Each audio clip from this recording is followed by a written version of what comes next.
The PGA Tour has rarely lacked ambition, but a new internal debate suggests that its latest vision for growth could be heading into familiar trouble.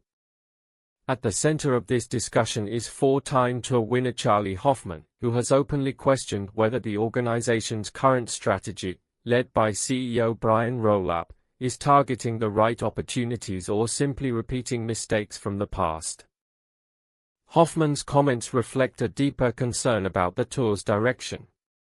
While leadership appears eager to expand its footprint into major metropolitan markets, the veteran golfer believes this approach overlooks a key truth about professional golf success: it has historically thrived where it is the main attraction, not where it must compete with a crowded entertainment landscape. Speaking candidly on the 4Play podcast, Hoffman didn't mince words. He emphasized that the product itself, the PGA Tour, does not need fixing.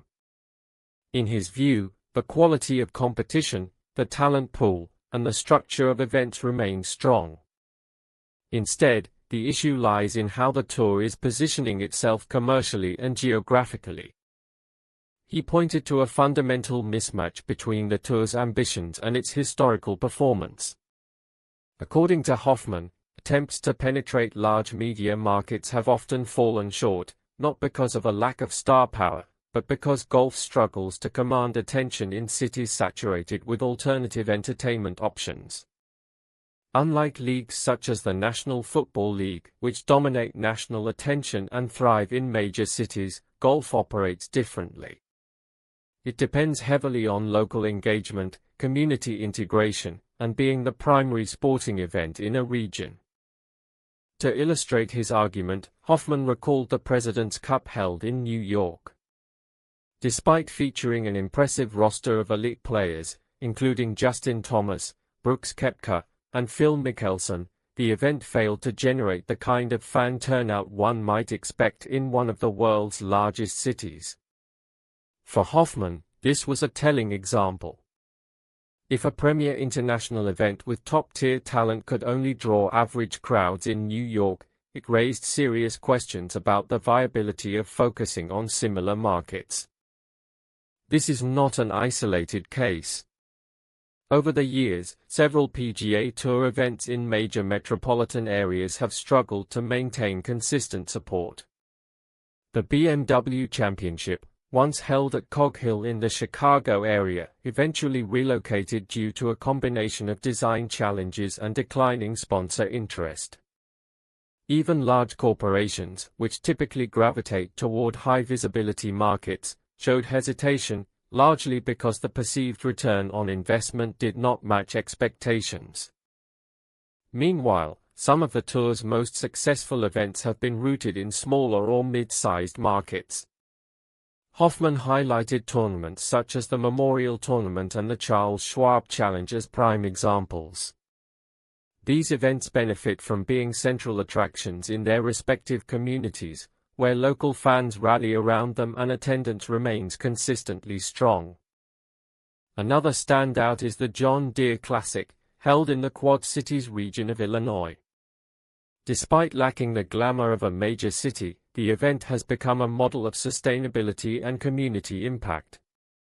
It generates tens of millions of dollars for the local economy and has raised substantial funds for charitable causes, demonstrating that success in golf is not solely tied to population size or media market rankings. Similarly, the Travelers Championship in Hartford, Connecticut, regularly attracts large crowds and maintains a strong reputation among players and fans alike. These examples reinforce Hoffman's central argument: the PGA Tour's strength lies in markets where it can establish a dominant presence, rather than competing for attention in oversaturated urban centers. Despite these historical patterns, Rolapp's vision for the future includes a more aggressive push into major cities. Ahead of the 2026 Players' Championship, he outlined several strategic priorities, one of which involves expanding the Tour's presence in top media markets. Currently, the PGA Tour operates in only a handful of the United States' largest cities, and leadership sees this as an untapped opportunity for growth. From a business perspective, the logic is understandable. Major cities like New York, Chicago, and San Francisco offer access to larger audiences, increased sponsorship potential, and greater media exposure. However, Hoffman's critique suggests that this approach may underestimate the unique dynamics of golf as a spectator sport. Unlike football or basketball, which can fill massive stadiums and generate high-energy atmospheres regardless of location, golf relies on a more nuanced fan experience. Attendance is spread across large courses, engagement often depends on proximity to players, and the overall appeal can be heavily influenced by local culture and traditions. In smaller markets, where the PGA Tour is a marquee event, these factors work in its favor. In larger cities, they can become liabilities. Another point of concern raised by Hoffman involves the potential disruption of established tournaments and venues.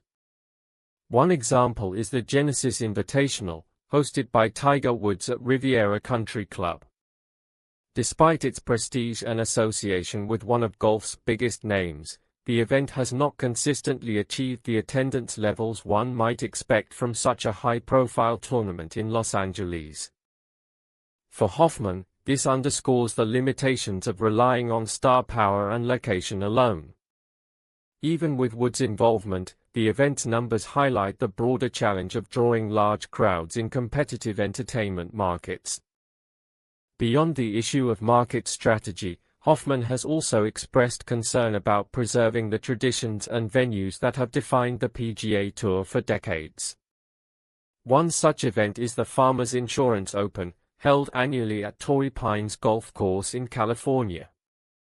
For Hoffman, this tournament holds personal significance.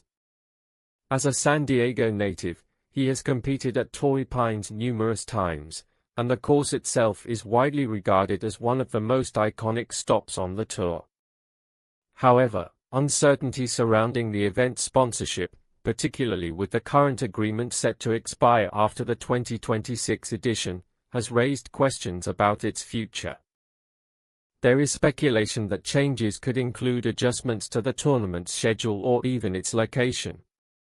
Hoffman, however, has made it clear that he believes the event should remain at Torrey Pines.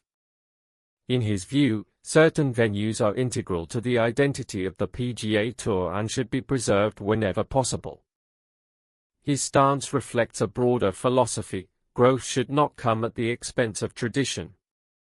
While innovation and expansion are necessary for any ACO to remain competitive, they must be balanced with an appreciation for what has historically worked. Hoffman's comments ultimately highlight a fundamental tension within the PGA Tour. On one side is a leadership group eager to modernize the organization, expand its reach, and compete with other major sports leagues on a larger stage.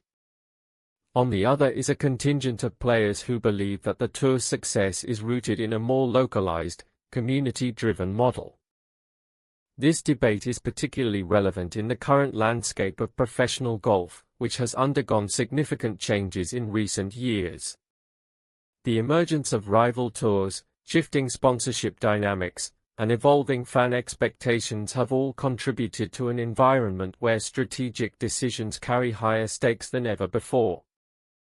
For Rolapp and his team, the challenge lies in finding a path forward that leverages new opportunities without repeating past mistakes.